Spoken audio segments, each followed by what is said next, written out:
Good evening to all. This is Pratima Singh.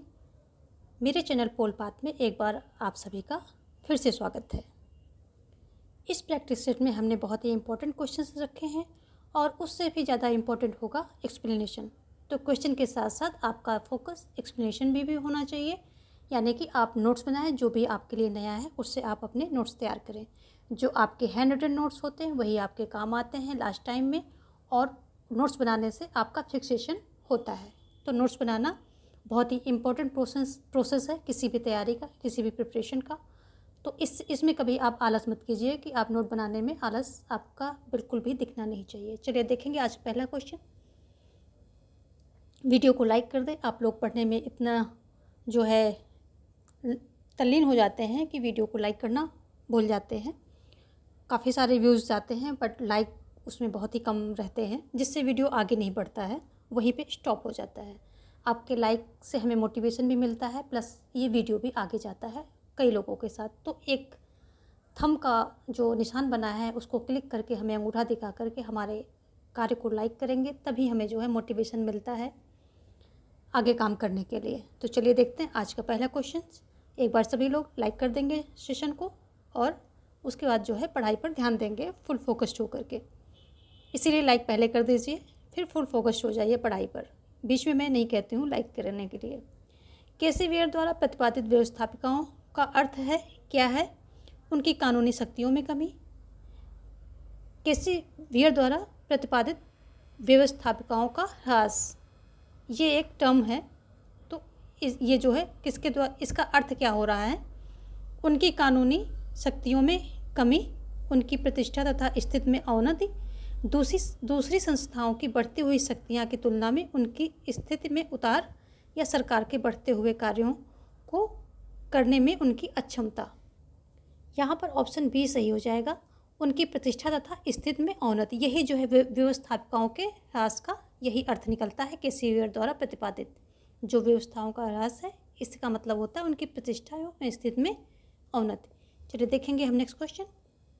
अगला question क्या कह रहा है कि सामान्य संकल्पना की अवधारणा गुणात्मक है, मात्रात्मक है, आंशिक रूप से गुणात्मक और आंशिक रूप से मात्रात्मक की अवधारणा है, ना तो गुणात्मक है और ना ही मात्रात्मक है। तो जो सामान्य संकल्प की अवधारणा है ये जो है गुणात्मक अवधारणा है, और ऑप्शन ए यहाँ पर आपका सही हो रहा है, क्योंकि जो है रूसो ने सोशल कॉन्ट्रैक्ट में स्पष्ट किया है इसको कि एक व्यक्ति की सच्ची इच्छा भी सामान्य इच्छा हो सकती है। तो एक व्यक्ति की भी इच्छा हो सकती है और बहुत सारे व्यक्तियों की भी इच्छा हो सकती है। क्वेश्चन आता है कि जो है सामान्य इच्छा, संकल्प का मतलब यहाँ इच्छा हो रहा है, तो आप लोग कन्फ्यूज नहीं होंगे। सामान्य इच्छा या सामान्य संकल्प दोनों एक ही बात है, ठीक है। इच्छा का मतलब संकल्प, इच्छा, तो दोनों एक ही बात है। तो इन्होंने जो है बताया है कि सामान्य इच्छा एक व्यक्ति की भी इच्छा हो सकती है। क्वेश्चन अक्सर ये आता है कि सामान्य इच्छा एक व्यक्ति की इच्छा है, बहुत की इच्छा है, बहुमत की इच्छा है, या सभी व्यक्तियों की है।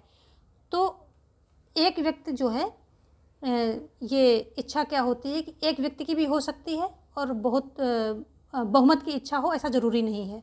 बहुमत की इच्छा हो ऐसा ज़रूरी नहीं है। जो इच्छा कल्याण की है, सामाजिक हित की है, वही तात्विक इच्छा है, और वो इच्छा एक व्यक्ति की भी होती है और बहुत सारे व्यक्तियों की भी हो सकती है, ठीक है। तो ये चीज़ें ध्यान रखनी है। अकॉर्डिंग जैसे सेंटेंस वहाँ पर होंगे वैसे ही आपको जो है आंसर टिक करना है। तो वास्तव में क्या होता है कि सबके हित और कल्याण की तात्विक इच्छा ही सामान्य इच्छा है, और सामान्य इच्छा को रूसो ने संप्रभु माना है, ठीक है। और ये क्या है? सोशल कॉन्ट्रैक्ट इनकी जो है रूसो की बुक है, सोशल कॉन्ट्रैक्ट रूसो की बुक है। ऑप्शन ए यहाँ पर सही हो रहा है। देखेंगे हम नेक्स्ट क्वेश्चन। अगला है, राज्य की उत्पत्ति का सर्वाधिक स्वीकार्य सिद्धांत कौन है? तो शक्ति का सिद्धांत, सामाजिक संविदा का सिद्धांत, या विकासवादी सिद्धांत, या दैवी उत्पत्ति का सिद्धांत। तो आप सभी को पता है विकासवादी सिद्धांत जो है ये सर्वाधिक स्वीकार्य सिद्धांत है। यहाँ पर जो है ऑप्शन सी सही हो जाएगा। इसके साथ दूसरे क्वेश्चन देखेंगे। जो शक्ति सिद्धांत है ये किसके द्वारा दिया गया है? तो शक्ति का सिद्धांत ओपनहाइमर, किसके द्वारा दिया गया है? ओपनहाइमर। बताया मैंने क्वेश्चन से इम्पोर्टेंट जो है व्याख्या होती है, तो आप इसको सुनेंगे। हाइमर ने दिया है, और त्रितस्के व्योम वाल्तेयर नित्से इसके जो है समर्थक हैं, ठीक है। अगर हम समाजवादी संविदा सिद्धांत की बात करें तो हॉब्स लॉ क्रूसो इससे संबंधित है, आप सबको पता है। लेकिन इसका एक जो दूसरा फैक्ट है बहुत ही इम्पोर्टेंट है हाई लेवल पे पीजीटी सेट वगैरह में। तो ये क्या है कि जो रिचर्ड हुकर हैं ये आधुनिक काल के सामाजिक समझौते के सिद्धांत के वैज्ञानिक प्रतिपादन किसने किया है? तो रिचर्ड हुकर। तो हम दोनों कर लेते हैं यहाँ पर हॉब्स लॉक रूसो ये हैं। और फिर देख लेते हैं कि आधुनिक काल में, ठीक है, आधुनिक काल में सामाजिक समझौते सिद्धांत का जो ये है तो वैज्ञानिक प्रतिपादन किसने किया है? वैज्ञानिक प्रतिपादन किसने किया है? रिचर्ड हुकर महोदय ने किया है। ठीक है, किसने किया है? रिचर्ड हुकर ने किया है। तो यदि वहाँ पर हॉब्स लॉक रूसो ना दे करके वो पूछते हैं कि, या हॉब्स लॉक रूसो देते भी हैं तब भी अगर पूछते हैं कि वैज्ञानिक प्रतिपादन आधुनिक काल में किसने किया है, तो रिचर्ड हुकर ने किया है। ठीक है, तो एक तो ये हॉब्स लॉक रूसो तो फेमस हैं, रिचर्ड हुकर जो है ये भी पूछ सकता है, रिचर्ड हुकर। ठीक है, वैज्ञानिक प्रतिपादन इन्होंने आधुनिक काल में किया है। तो देख लीजिए जैसे वहाँ ऑप्शन हो, जैसे क्वेश्चन हो उससे रिलेट करते हुए आपको आंसर देना है। ठीक है, विकासवादी सिद्धांत की बात करें तो यही जो है सबसे स्वीकार्य सिद्धांत। तो ये इसमें जो है इनके समर्थक कौन है? गार्नर, गिलक्राइस्ट, समनर, केलर, वर्गेस, मैकाइवर, ब्रंटसली, ये सभी जो है इसके क्या हैं? समर्थक हैं। गार्नर की एक प्रसिद्ध कथन है, राज्य का विकास हुआ है निर्माण नहीं। तो गार्नर महोदय क्या कहते हैं? राज्य का विकास हुआ है निर्माण नहीं। राज्य का विकास हुआ है निर्माण नहीं। ठीक है, ये कथन गार्नर महोदय द्वारा दिया गया है। और यदि हम दैवीय उत्पत्ति के सिद्धांत की बात करें तो रॉबर्ट फिल्मर जो है इसके, रॉबर्ट फिल्मर क्या है? इसके जो है प्रतिपादक हैं। और इनकी बुक कौन सी है? पैट्रियार्का। ये सभी जो हैं पैट्रियार्का इनकी बुक है, इसी में अपने इस सिद्धांत का इन्होंने प्रतिपादन किया है। इसके जो है प्रबल समर्थक कौन है? जो जेम्स प्रथम है, जेम्स प्रथम, ये इसके प्रबल समर्थक हैं। और इसका समर्थन करने के लिए इन्होंने एक अपनी बुक लिखी थी, the law of free monarchy.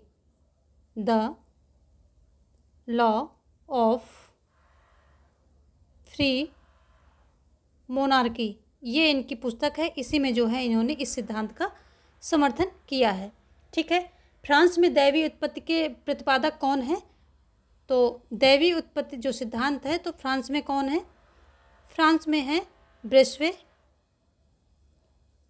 ये क्वेश्चन जो है हाई लेवल पर पूछा जाता है, ध्यान रखेंगे आप, ब्रेस्वे हैं, है ना। और ये लुई 14वां जो है इन्होंने कहा था कि मैं ही राज्य हूँ। ठीक है, ये भी फ्रांस के थे, मैं ही राज्य हूँ, ये भी जो है इसका समर्थक करते हैं। फ्रांस में ये राजा थे और मैं ही राज्य हूँ, लुई 14वां। ठीक है, लुई 14वां का ये कथन है। ठीक है, चलिए देखेंगे नेक्स्ट क्वेश्चन। यहाँ पर जो है विकासवादी सिद्धांत सही हो जाता है और ये एक्सप्लेनेशन सारा आप जो भी आपके लिए नया है उसको नोट डाउन कर लेंगे या स्क्रीनशॉट ले लीजिए। ठीक है, बताया मैंने कि क्वेश्चन से ज़्यादा क्वेश्चन तो वही रहेंगे, उसकी एक्सप्लेनेशन ज़्यादा इंपॉर्टेंट है। सारी चीज़ें देखते रहिए, सुनते रहिए, नोट डाउन करते रहिए, जो इंपॉर्टेंट है वही बताऊँगी मैं। आगे क्या है? निम्नलिखित वैचारिक अभिविन्यासों में से किस में सार्वजनिक एवं निजी क्षेत्र प्रबल रूप से सीमांकित हुए हैं? किसमें? फांसीवाद, उदारवाद, नारी अधिकारवाद या मार्क्सवाद? यहाँ पर जो है आपका ऑप्शन सी होगा, नारी अधिकारवाद। इससे क्वेश्चन जो है आजकल बहुत पुटअप हो रहे हैं एग्जाम्स में। ठीक है, नारी अधिकारवाद के अंतर्गत विद्वानों का यह मत है कि नारी के अधिकार को पूरी तरह से ऐतिहासिक क्रम में कुचला गया, यानी कि बहुत पहले से ही कुचला जाता रहा है। सार्वजनिक विषयों पर तो पुरुषों का आधिपत्य है ही, क्योंकि वही जो है सभी चीज़ डील करते थे। अभी तो फिर भी थोड़ा सा माहौल मतलब समय ठीक हुआ है, पहले तो पूरी तरह से आधिपत्य पुरुषों का ही था। इसके साथ साथ क्या है कि बच्चे पैदा करने, यौन विषय और पुरुषों का इन चीज़ों में भी, जो कि मतलब जैसे बच्चा पैदा करने लेडी का एक एक स्पेसिफिक ये है, इनका अधिकार है, क्षेत्र कह दीजिए वो है, तो भी उसमें जो है पुरुष ही निर्णय लेते हैं इस मामले में भी कि कितने बच्चे होंगे, लड़की लड़का वगैरह सब आपको उसको सबको पता है आप लोगों को। तो मतलब जो सार्वजनिक के साथ साथ निजी क्षेत्रों में भी इनके अधिकारों को कुचला गया है, ठीक है।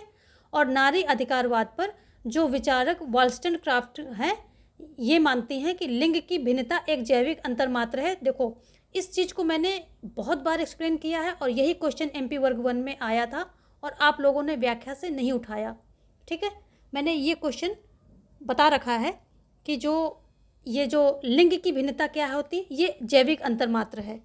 सेम क्वेश्चन आया था और इसको मैंने आप प्लेलिस्ट उठा के देखिए पीछे की, हमने लिखा नहीं है, एक्सप्लेन किया है।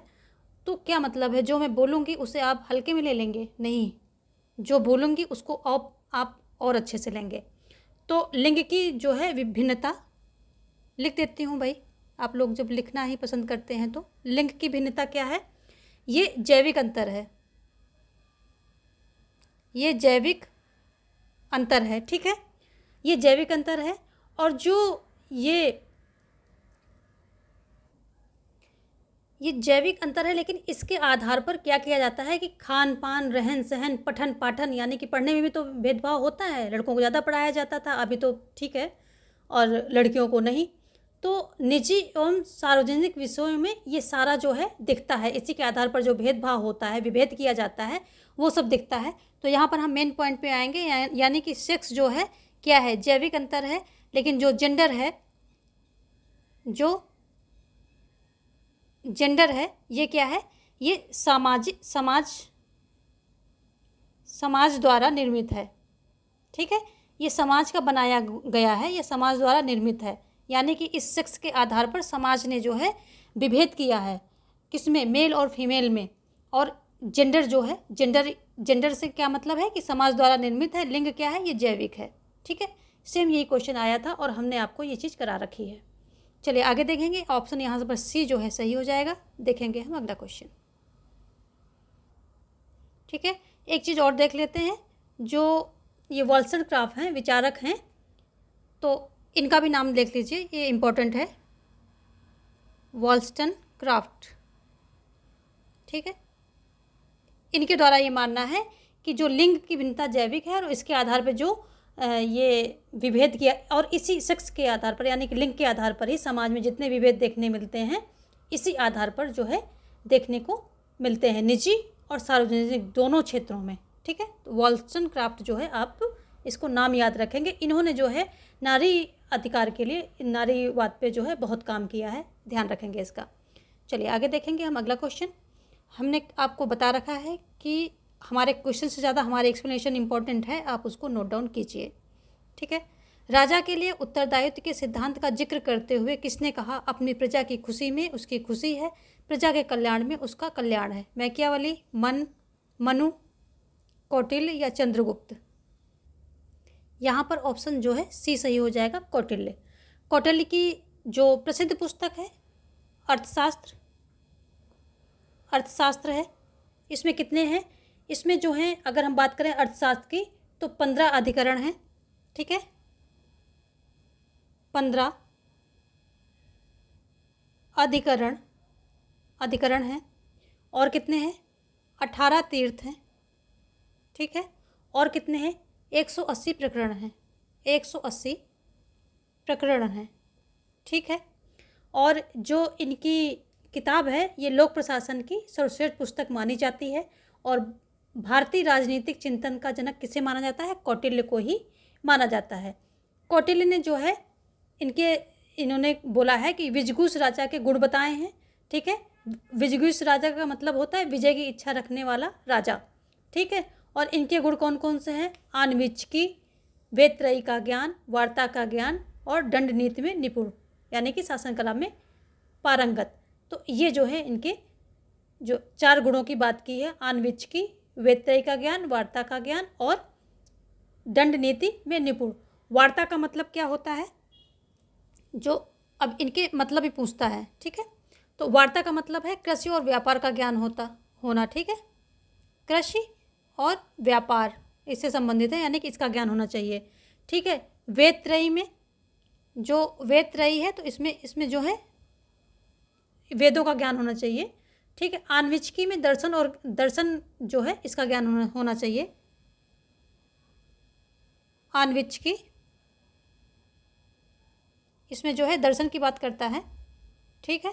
वेद त्रयी में वेदों का हो जाएगा। और क्या है कि जो दंड नीति है तो इसमें जो है शासन कला से संबंधित है ये, ठीक है। दंड नीति में क्या है, दंड नीति जो है पूरा शासन कला से संबंधित है, शासन कला के बारे में जो है उसको अच्छे से ज्ञान होना चाहिए। तो ये सारी बातें जो हैं इनके विजिगीषुराता राजा से संबंधित है। ये एक इम्पॉर्टेंट पॉइंट है। विजिगीषु राजा, विजिगीष राजा के 4 गुण। विजिगीष का मतलब है विजय की इच्छा रखने वाला। आप लोग नोट डाउन करेंगे, ठीक है, सारा कुछ। और यदि हम बात करें कि कौटिल्य की तुलना किससे की जाती है, तो इनकी तुलना मैकियावली से की जाती है, ठीक है। कौटिल्य की तुलना अरस्तु से की जाती है, इटली की मैकियावली से की जाती है। इन सब से जो है इनकी तुलना की जाती है। अरस्तु का ग्रंथ पॉलिटिक्स है और मैकियावली का ग्रंथ प्रिंस है। ये सारी चीज़ें सब पूछी जाएंगी, सब इम्पॉर्टेंट है। और अरस्तु का क्या है, पॉलिटिक्स है, ठीक है। ये सारी बातें बहुत ही इंपॉर्टेंट है। साथ में इन्होंने सप्तांग सिद्धांत दिया था। अगर हम इनकी बात करें तो इन्होंने जो है सप्तांग सिद्धांत दिया, सप्तांग सिद्धांत, ठीक है। इसको क्या शरीर का सिद्धांत भी कहा जाता है, आप ध्यान रखेंगे। शरीर का सिद्धांत, ठीक है, शरीर का सिद्धांत कहा जाता है। यही चीज़ें पूछी जाती हैं जो थोड़ा छुपी हुई होती हैं। और इसको जो है इन्होंने क्या राज्य को सावयवी माना है, सावयवी संस्था के रूप में देखा है। किसने, कौटिल्य ने, ठीक है। तो ये भी आपको ध्यान रखना है। ये सारी बातें जो हैं इंपॉर्टेंट है और ऐसे ही क्वेश्चन आते हैं जिन पे हम ज़्यादा ध्यान नहीं देते हैं। सप्तांग सिद्धांत में राज्य के 7 अंग हैं। कौन कौन से हैं? राजा, ठीक है, राजा या स्वामी कह लीजिए, अमात्य, अमात्य या मंत्री कह लीजिए, कुछ भी आएगा, ठीक है। जनपद आ जाएगा, जनपद आ जाएगा, और दुर्ग आ जाएगा, ठीक है, दुर्ग आ जाएगा। और क्या आएगा? दंड आएगा, दंड आएगा। और क्या आएगा? कोष आएगा, मित्र आएगा। तो कोष, मित्र, राजा का स्वामी भी होगा, ठीक है। तो ये सारी चीज़ें जो है सप्तांग सिद्धांत से संबंधित हैं। ये मेन पॉइंट है। इसको सावयवी संस्था के रूप में राज्य को कौटिल्य ने माना है। शरीर का सिद्धांत भी इसको कहा जाता है, ठीक है। और देखेंगे कि अगला इनका जो है ये षाण्य गुण नीति की बात करते हैं, ठीक है। किसकी बात करते हैं? षाण्य गुण नीति की बात करते हैं। इसमें क्या है, इसमें 6 नीतियों का जो है पालन करना होता है। विजिगीष राजा को वैदेशिक नीति अपनाते समय 6 नीतियों का पालन करना होता है। ये जो है कौन कौन सी हैं? संधि, यान, इनके मतलब भी समझना पड़ेगा आपको। इनके मतलब बहुत पूछता है। पहले हम देख लेते हैं इनके नाम, फिर इनका मतलब देखेंगे। संधि, यान और विग्रह, विग्रह और आसन, ठीक है, आसन, द्वैधी भाव, द्वैधी भाव, और क्या है? संश्रय, संश्रय, ठीक है। तो ये क्या है? 6 नीतियां हैं। ऐसे ही पूछ सकता है, सारी चीज़ों को ध्यान देना है। ये क्या है? षाण्य गुण नीति होती क्या है? 6 नीतियां हैं, ठीक है। वैदेशिक संबंधों के वैदेशिक जो नीतियां हैं उनके संबंध में 6 जो है ये एक प्रकार से विधियां बताई गई हैं, तरीके, मेथड बताए गए हैं कैसे कैसे करना है। तो संधि का मतलब क्या होता है कि राजा को जो है अधिक से अधिक राज्यों के साथ समझौता वगैरह करना है, ठीक है। समझौता हो जाएगा इसके अंतर्गत, समझौता वगैरह कर लेना है। यान का क्या मतलब है कि युद्ध जब परिस्थितियों के अनुकूल हो तो राजा को युद्ध कर लेना चाहिए। सॉरी, यान में आक्रमण की तैयारी करना, ठीक है, आक्रमण की तैयारी आ जाएगा। और विग्रह में क्या हो जाएगा कि अगर परिस्थितियां अनुकूल हैं तो युद्ध जो है कर लेना चाहिए, ठीक है। तो युद्ध आ जाएगा इसमें, शॉर्ट में लिखते हैं। आसन का क्या मतलब है? तटस्थ रहना, ठीक है। तटस्थ रहना। द्वैधी भाव का मतलब क्या है कि दोहरी नीति अपनाइए, दोहरी नीति का अनुपालन करना। संशय का मतलब क्या है कि शक्तिशाली राजा, कोई शक्तिशाली राजा है उसका सहारा ले लीजिए। यदि किसी से आपका जो है कुछ है, दुश्मनी है, तो शक्तिशाली राजा का सहारा ले लीजिए, तो उससे क्या है आपको प्रोटेक्शन मिलेगा। शक्तिशाली राजा का सहारा, उसकी शरण में चले जाइए, सहारा, तो आपके राज्य की जो है मतलब विदेश देश में उसका फर्क आएगा।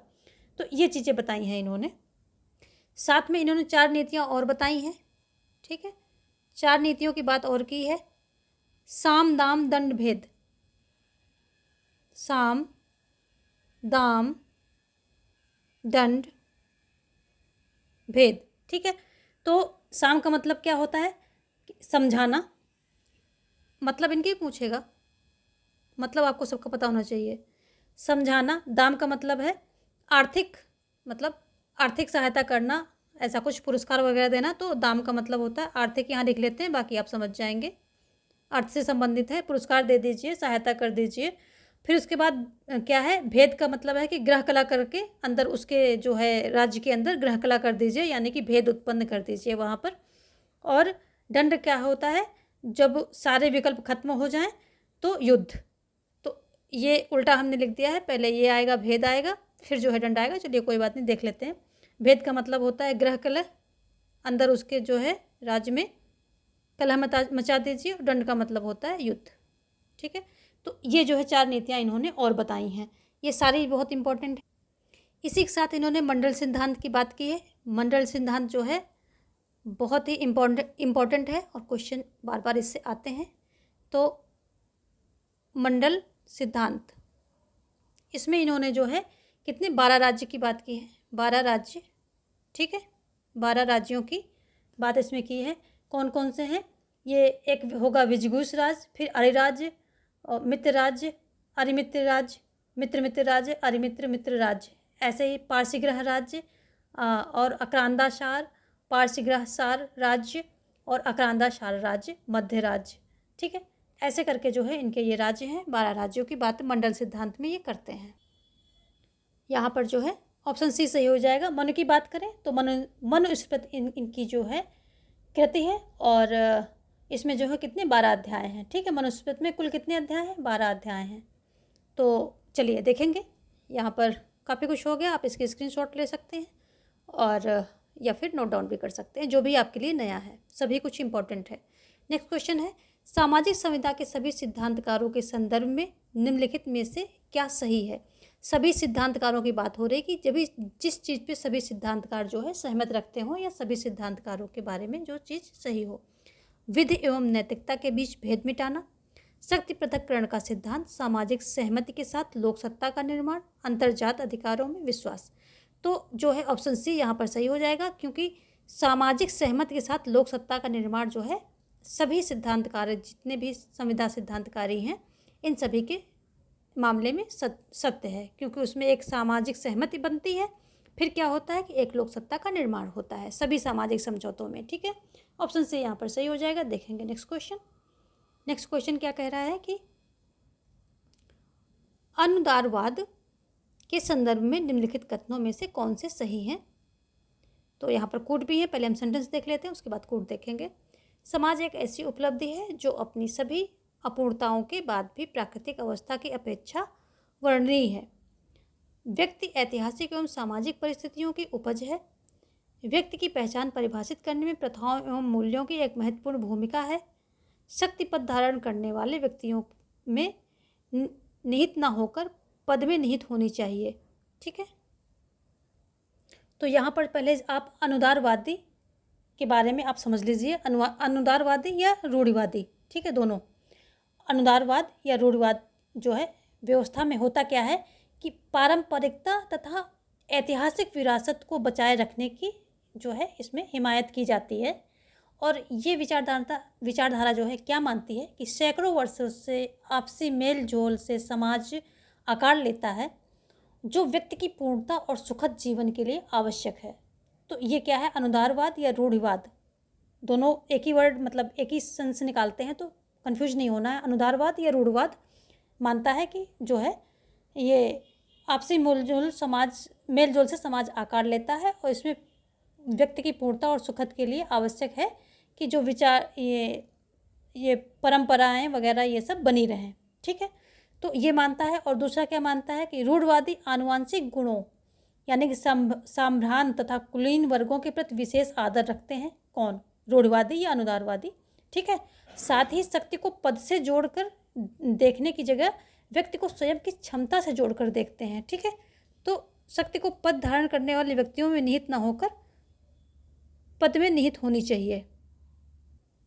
और जो है रूढ़वादियों का क्या मानना है कि ये जो प्राकृतिक अवस्था को कल्पनालोक मानते हैं तथा प्राकृतिक अधिकारों को खोखली लब्बाजी का दर्जा देते हैं, यानी कि प्राकृतिक अधिकार प्राकृतिक अवस्था को ये बकवास मानते हैं। ठीक है, ये एक हो गया सेंटेंस। तो ये जो प्राकृतिक अवस्था की अपेक्षा वर्णनीय है, तो ये तो हो गया रॉन्ग। और चौथा भी आपका रॉन्ग हो जाता, क्योंकि ये बता रहा है कि किसमें, व्यक्तियों में निहित ना होकर पद में निहित होनी चाहिए। तो ये भी गलत है, क्योंकि ये जो है व्यक्तियों की क्षमता से जोड़कर देखते हैं। ठीक है, तो आगे एक सेंटेंस आपका बचता है, वो भी देख लेते हैं कि ये जो व्यक्ति का विकास उसके ऐतिहासिक तथा सामाजिक परिस्थितियों की देन होती है। साथ ही व्यक्ति की पहचान परिभाषित करने में उसकी प्रथाओं और मूल्यों का एक महत्वपूर्ण भूमिका होती है। तो आपका जो है पहला और चौथा गलत हो गया, दूसरा तीसरा जो है सही हो रहा है। व्यक्ति ऐतिहासिक एवं सामाजिक परिस्थितियों की उपज है, क्योंकि इन्होंने इतिहास को जो है बहुत महत्व दिया है, मूल्यों परंपराओं को बहुत महत्व दिया है, और व्यक्ति की पहचान परिभाषित करने में प्रथाओं एवं मूल्यों की, हाँ ये दोनों सेंटेंस आपके सही हो जाएंगे। और ये प्राकृतिक अधिकारों को और इन सबको इन्होंने बकवास बोला है। और जो है पद धारण करने वाले व्यक्तियों में निहित ना होकर पद में निहित होनी चाहिए, तो इन्होंने व्यक्तियों में निहित माना है इसको। ठीक है, पद से जोड़कर देखने की जगह इन्होंने क्या किया है, व्यक्ति को स्वयं की क्षमता से जोड़कर देखा है। तो देख लीजिए, ये दो सेंटेंस, सिर्फ एक्सप्लेनेशन बहुत ज़रूरी है, वो आप सुनेंगे तभी यहाँ भी आंसर निकालने में सक्षम होंगे। और जब एक्सप्लेनेशन सुनेंगे तभी जो है एग्जाम में, यहाँ तो हम बता देंगे, एग्जाम में कौन बताएगा, वहाँ आप फंस जाएंगे। तो इसलिए मैं इस तरह से इसको एक्सप्लेन कर रही हूँ। अब मैं आपको कोड दिखा देती हूँ, उसमें से आंसर क्या होगा।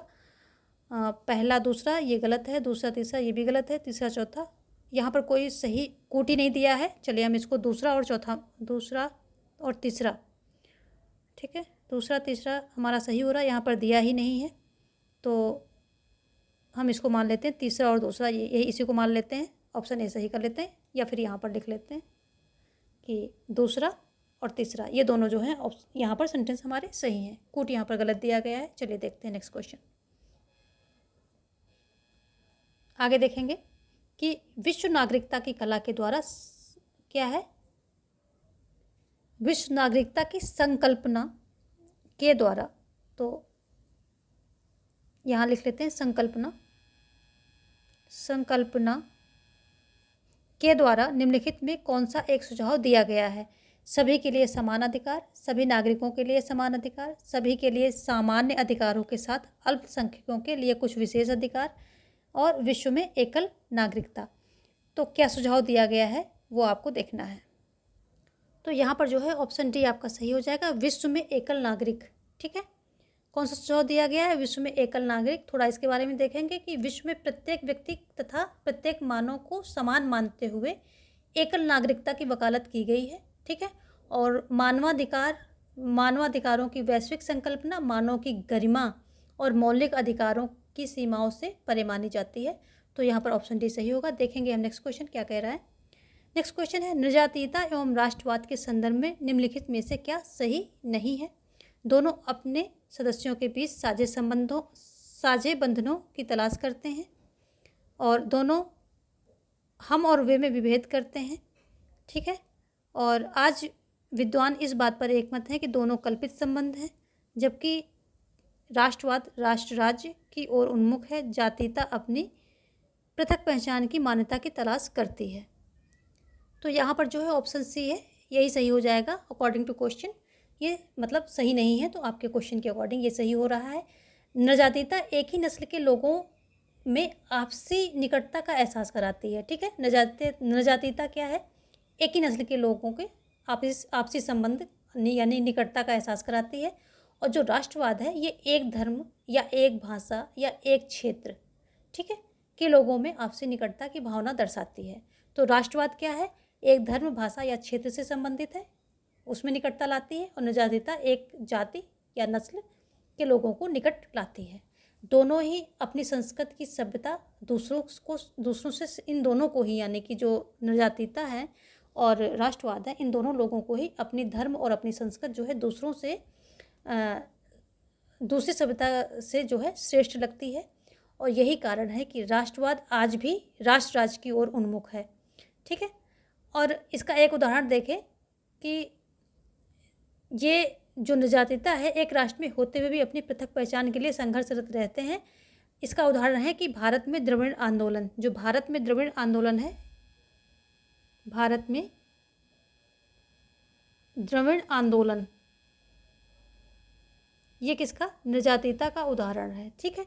ये निजातीता का उदाहरण है। तो निजातीता सिंपल समझे तो ये क्या? नस्ल से संबंधित है। राष्ट्रवाद धर्म, क्षेत्र, भाषा इनसे संबंधित है, ठीक है। दोनों अपने आप अपनी संस्कृति को ऊंचा मानते हैं और संघर्षरत रहते हैं। चलिए देखेंगे, यहाँ पर ऑप्शन सी सही हो रहा है अकॉर्डिंग टू क्वेश्चन। अगला क्वेश्चन क्या कह रहा है कि सूचियों को आपको सम्मिलित करके इनको सही आंसर देना है। यहाँ लोकतंत्र के सिद्धांत हैं और यहाँ समर्थक हैं।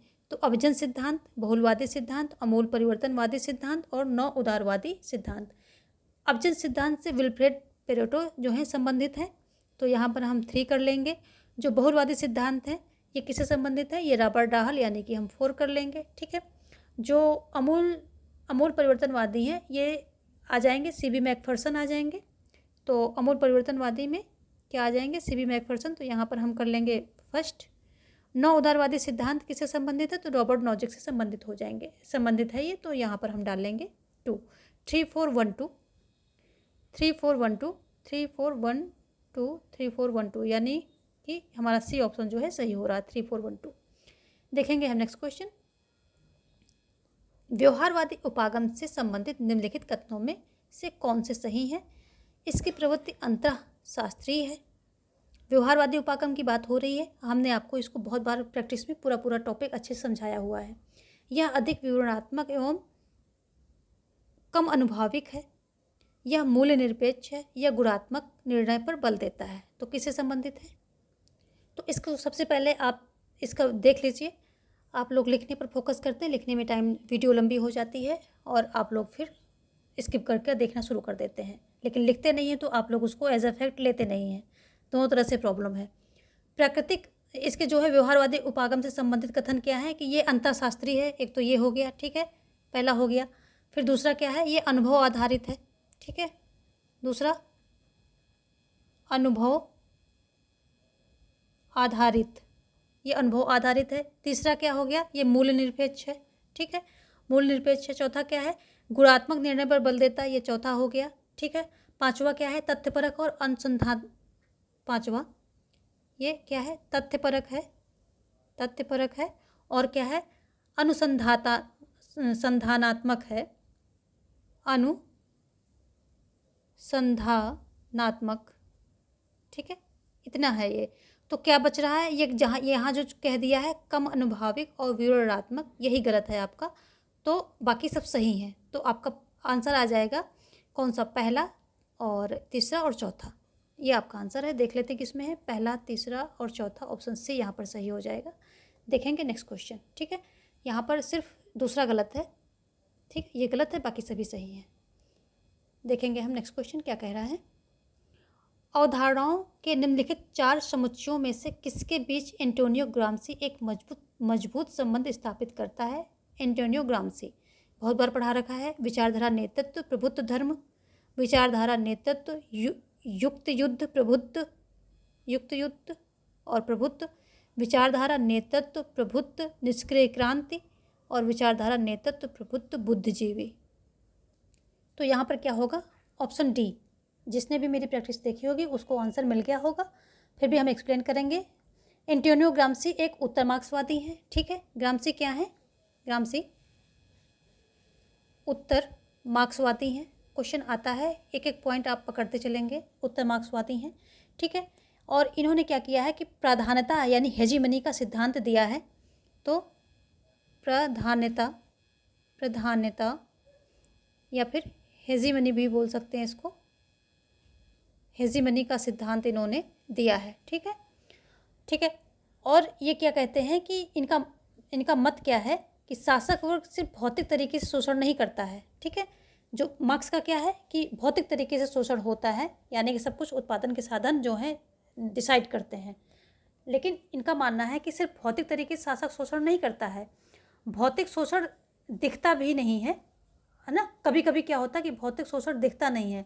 शासक वर्ग शासितों पर अपना प्रभुत्व जो है स्थापित करने का प्रयास करता है, शासितों की संस्कृति, भाषा आदि को अपने प्रभाव में लाने का प्रयास किया जाता है। तो जो शासित होते हैं उनकी संस्कृति, उनकी भाषा, इन सबको जो है अपने प्रभाव में लाने का प्रयास किया जाता है, यानी कि अपनी संस्कृति और भाषा जो उन पर जो है डालने की कोशिश की जाती है। ठीक है, तो पूंजीवादी बुद्धिजीवी विचारधारा के स्तर पर प्राधान्यता स्थापित करते हैं। ठीक है, ये सारी बातें प्रधानता यानी हेजीमनी सिद्धांत से संबंधित हैं। और जब ये अपने जो है प्रधानता स्थापित कर लेते हैं इन सब के थ्रू, संस्कृति और ये भाषा आदि के द्वारा इन पर प्रधानता स्थापित कर लेते हैं, यानी कि इनको इन्फ्लुएंस कर लेते हैं पूरी तरह से, तब क्या होता है कि ये जो शासक होते हैं ये स्वयं ही जो है क्या कर देते हैं कि अपना शासकों का जो है प्रभुत्व सर्वहारा पर स्थापित हो जाता है। ये स्वयं ही पूंजीवादियों को सारा नेतृत्व, अपना जो है नेतृत्व प्रदान कर देते हैं। ये इनकी जो है हेजीमनी से संबंधित ये मुख्य बातें हैं। इनकी पुस्तक, अगर ग्रामसी की पुस्तक देखें तो इनकी पुस्तक है, क्या है, प्रिजन नोटबुक्स। ठीक है, प्रिजन नोटबुक्स इनकी पुस्तक है, नोटबुक्स इनकी जो है पुस्तक है। तो ये कुछ इंपॉर्टेंट पॉइंट हैं और इसी में जो है इन्होंने ये बातें कही हैं। प्रधानता यानी हेजीमनी सिद्धांत से इंपॉर्टेंट चीज़ें हैं। चलिए देखेंगे आगे। अगला क्वेश्चन क्या कह रहा है कि मार्क्सवाद के निम्नलिखित गौरव ग्रंथों पर विचार कीजिए। मार्क्सवाद के गौरव ग्रंथ, तो the German ideology, Marx and Engels, the Paris Commune, Marx, critique of the Gotha programme, Marx, state and revolution, Lenin. उपरोक्त में से कौन से प्रत्यक्ष लोकतंत्र के प्रबल समर्थक हैं? तो इसमें जो है प्रत्यक्ष लोकतंत्र के कौन जो है प्रबल समर्थक हैं? तो जो मार्क्स की पुस्तक है the German ideology and the Paris Commune and critique of the Gotha programme, ये जो है सभी जो है किसकी, ये प्रत्यक्ष यानी कि लोकतंत्र के प्रबल समर्थक हैं, प्रत्यक्ष लोकतंत्र के प्रबल समर्थक हैं। ऑप्शन ए यहाँ पर सही हो जाएगा। क्यों समर्थक हैं? क्योंकि जो है मार्क्सवाद या मार्क्स ये मानते हैं कि समाजवाद में ही सबसे ज़्यादा जो है क्या हो सकता है कि प्रत्यक्ष लोकतंत्र स्थापित हो सकता है। जो राज्य है, राज्य के रहते हुए क्या हो जाएगा कि लोकतंत्र स्थापित हो ही नहीं सकता, क्योंकि राज्य स्वयं एक जो है क्या है, शोषण का साधन है। तो साम्यवाद में जो साम्यवादी व्यवस्था होगी उसी में प्रत्यक्ष लोकतंत्र स्थापित हो सकता है। तो इन सभी इनकी जो किताबें हैं इसमें जो है प्रत्यक्ष लोकतंत्र, साम्यवादी व्यवस्था में प्रत्यक्ष लोकतंत्र की जो है बात कही गई है। तो ऑप्शन ए यहाँ पर फर्स्ट, सेकेंड एंड थर्ड ये सभी इनकी पुस्तक हैं यहाँ तक। तो इसी में जो है प्रत्यक्ष लोकतंत्र की बात कही गई है, या ये कह लीजिए कि ये बुक्स जो है प्रत्यक्ष लोकतंत्र के प्रबल समर्थक हैं। ठीक है, क्योंकि साम्यवादी युग में सभी जो है आवश्यकता के मतलब क्षमता अनुसार कार्य करेंगे, आवश्यकता अनुसार पाएंगे, प्रत्यक्ष लोकतंत्र की यहाँ पर स्थापना होगी और जो है साम्यवादी व्यवस्था ही सच्ची लोकतंत्र की वाहक होती है इनके अकॉर्डिंग। और अगर हम स्टेट एंड रिवोल्यूशन की बात करें जो कि लेनिन की पुस्तक है, तो इसमें क्या कहा गया है कि क्रांति द्वारा पूंजीवाद की समाप्ति के बाद राज्य के स्वरूप पर विचार किया गया, यानी कि जो राज्य के स्वरूप पर विचार किया गया है कब, कि जब पूंजीवादी क्रांति होगी उसके बाद पूंजीवाद की समाप्ति हो जाएगी, उसके बाद जो है राज्य के स्वरूप पर विचार किया गया है।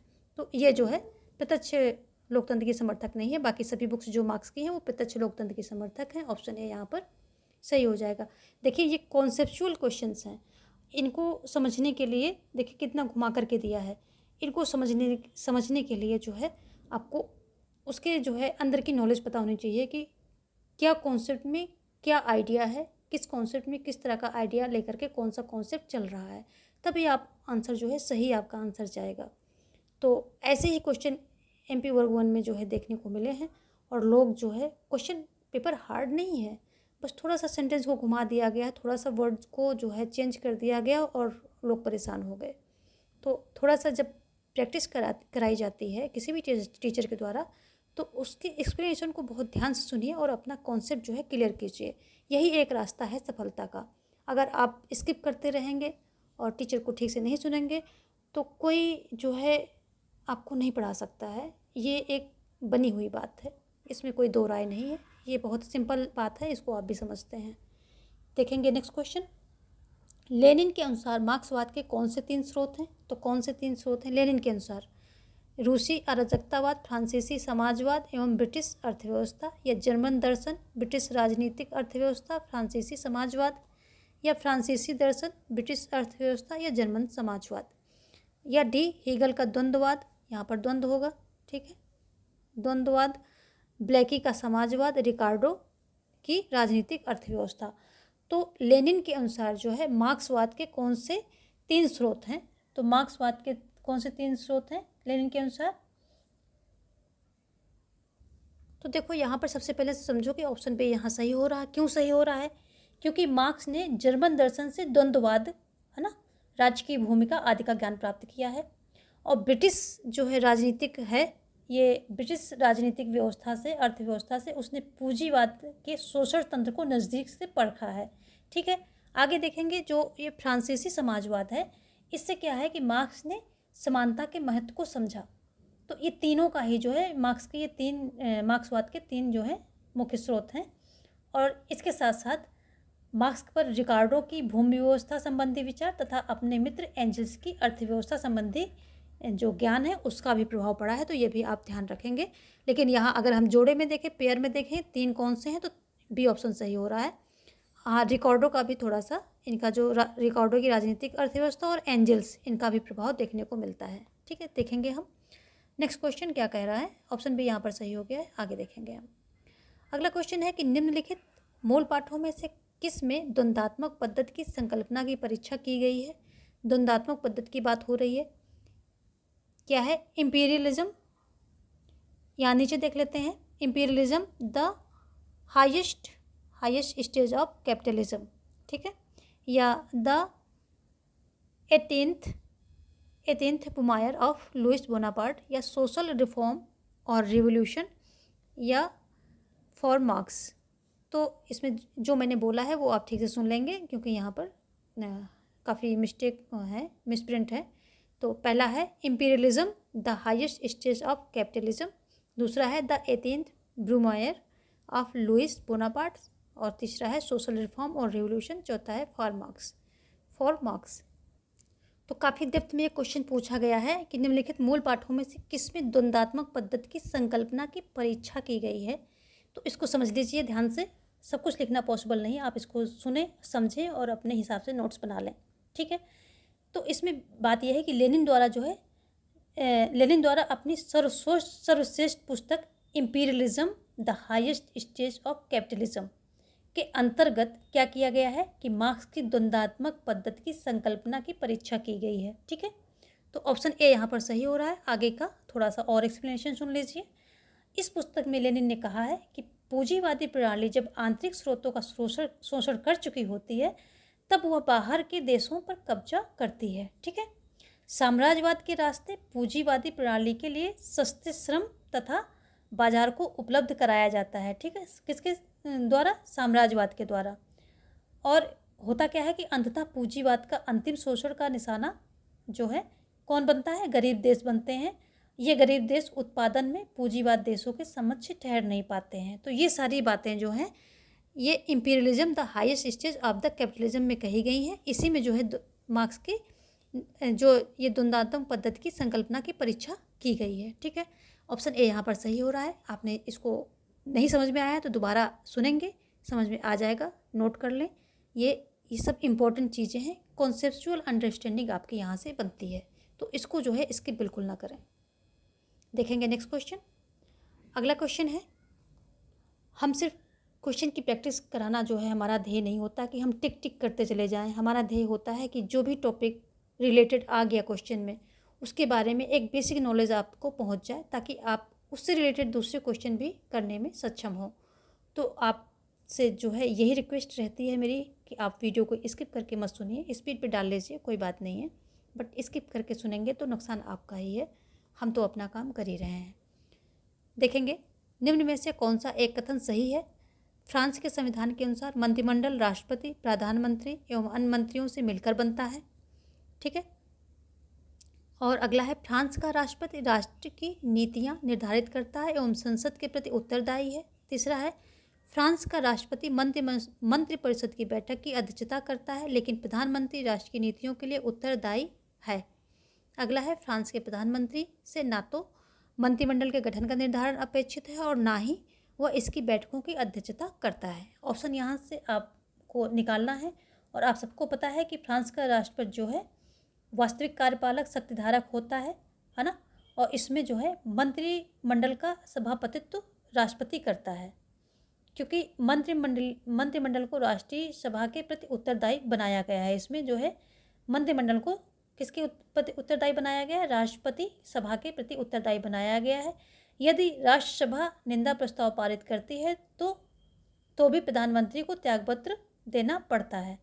तो ये सारी बातें हैं। फ्रांस में आप सबको पता है कि मिश्रित जो है व्यवस्था, शासन व्यवस्था को अपनाया गया है, यानी कि संसदात्मक और अध्यक्षात्मक दोनों व्यवस्थाओं को एक साथ मिश्रण करके अपनाया गया है। इसलिए जो है राष्ट्रपति और प्रधानमंत्री के बीच में वहाँ गतिरोध यानी कि मनमुटाव, खींचातानी लगी रहती है। यहाँ पर ऑप्शन आपका जो है सी सही हो जाएगा। हमने आपको बता दिया है कि फ्रांस का राष्ट्रपति मंत्रिपरिषद की बैठक की अध्यक्षता करता है, लेकिन प्रधानमंत्री राष्ट्र की नीतियों के लिए उत्तरदायी होता है। ठीक है, ऑप्शन सी यहाँ पर सही हो जाएगा। देखेंगे हम नेक्स्ट क्वेश्चन। जो फ्रांस का जो है ये संविधान जो है काफ़ी इम्पोर्टेंट है, इसके बारे में आपको जो है नॉलेज होना चाहिए। जर्मनी का चांसलर निर्वाचित होता है, किसके द्वारा होता है? जनता के द्वारा प्रत्यक्ष रूप से, या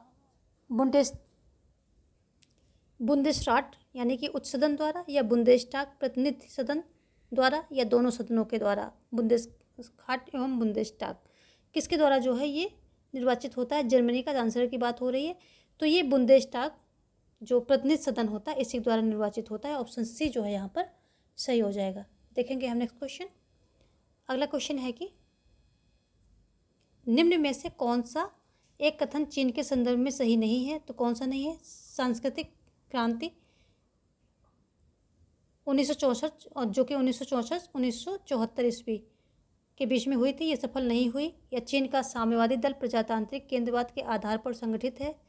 सी है, चीन का संविधान एक रूप न्यायिक व्यवस्था प्रदान करता है। और डी है, चीन में माओ के नवीन प्रजातंत्र के विचार को व्यवहार में लाया गया। तो कौन सा यहाँ पर ऑप्शन जो है सही है? यहाँ पर ऑप्शन जो है ए सही हो जाएगा अकॉर्डिंग टू क्वेश्चन, क्योंकि ये पूछ रहा है सही नहीं है। तो option A according to question, option A यहाँ पर सही हो रहा है। चीन की जो है कुछ ये संविधान है जो चीन का, इसके कुछ विशेषताएं हैं वो हम देख लेते हैं। तो जनता का जनवादी अधिनायकत्व, ठीक है। और क्या है कि समाजवादी बहुराष्ट्रीय राज्य अर्थव्यवस्था होगी, केंद्रीय सैन्य आयोग होगा, और क्या है, संविधान में विदेश नीति का समावेशन होगा। ठीक है, समावेशन होगा। और संविधान राज्य की मौलिक विधि है, ये भी एक होगा कि संविधान जो है किसकी, राज्य की मौलिक विधि है। और लोकतांत्रिक क्या होगा, लोकतांत्रिक जनवाद केंद्रवाद, लोकतांत्रिक केंद्रवाद, ये सभी जो है विशेषताएं हैं किसके, चीन के संविधान की। ठीक है, चलिए हम आगे देखेंगे। और एकात्मक बहुराष्ट्रीय राज्य समाजवादी अर्थव्यवस्था, ये भी इसकी एक विशेषता है कि एकात्मक, यहाँ पर देख लेते हैं, एकात्मक बहुराष्ट्रीय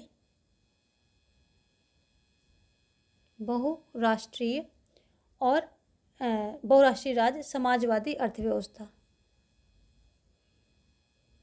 समाजवादी अर्थव्यवस्था, ये सारी जो है इसकी विशेषताएं हैं। ठीक है, ये सारी इसकी जो है विशेषताएं हैं। तो आप इनको जो है स्क्रीनशॉट ले लीजिए और देख लीजिए, एक बार मेमोराइज कर लीजिए, समझ में आ जाएगा। देखेंगे नेक्स्ट क्वेश्चन हम। अगला है, राजनीति विज्ञान में व्यवहारवाद एक प्रवृत्ति थी जिसने राजनीति विज्ञान को मानव प्रकृति पर आधारित किया। व्यवहारवाद की बात हो रही है। राजनीति विज्ञान को प्राकृतिक विज्ञान में बदलने का प्रयास किया।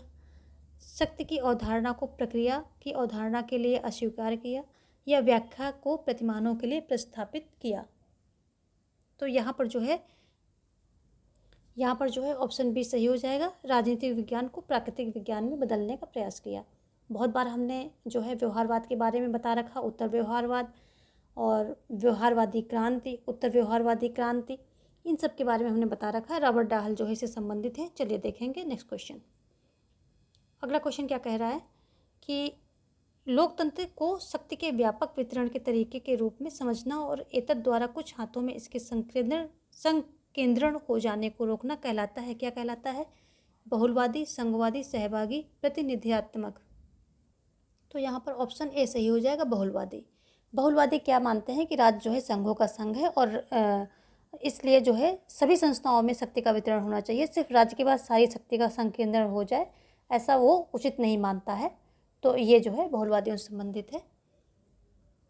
ऑप्शन ए यहाँ पर जो है सही हो जाएगा। तो चलिए आज हमने जो है 20 क्वेश्चन किए, इतने क्वेश्चन आज के उसमें हमने रखे थे।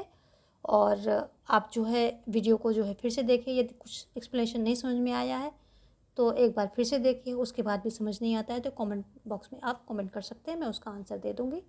और कहूँगी यही कि वीडियो को स्किप मत करके देखें, स्किप बिल्कुल ना करें और इसको कंटिन्यूटी में देखें ताकि सारी चीज़ें आपको समझ में आए, कॉन्सेप्चुअल अंडरस्टैंडिंग आपकी डेवलप हो, जो कि बहुत ज़रूरी है आने वाले एग्ज़ाम्स के लिए। तो आज के लिए बस इतना ही। वीडियो को लाइक कर दें, दोस्तों में शेयर कर दें और सब्सक्राइब नहीं किया है अभी तक तो सब्सक्राइब कर लें। धन्यवाद।